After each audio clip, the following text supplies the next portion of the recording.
அவ எங்க போயிருக்கா? பின்னால பாத்திரம் கழுவிட்டு இருக்கறா. சமையல் யார் பண்ணது? மத்தியான நேரம் அவ ஆக்குனா, இந்த நேரம் நான் ஆக்குனேன். ஏமா வயசான காலத்துல நீ கஷ்டப்படக்கூடாதுன்னு தான் நான் கல்யாணம் பண்ணேன்.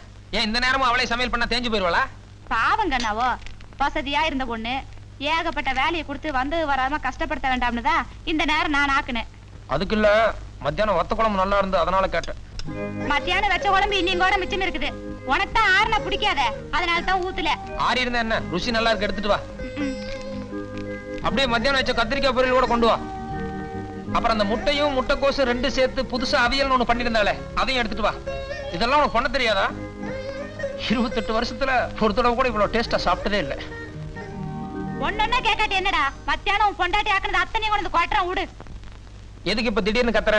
ஆமாண்டா, இப்ப நான் எது பேசினாலும் உனக்கு கத்துற மாதிரி தான் தெரியும். இத்தனை வருஷமா ஆக்கி போடுறேன், ஒரு நாளாவது நல்லா இருக்குன்னு சொல்லிருப்பியா? முந்தா நேத்து வந்தவள தலையில தூக்கி வச்சு கொண்டாடு.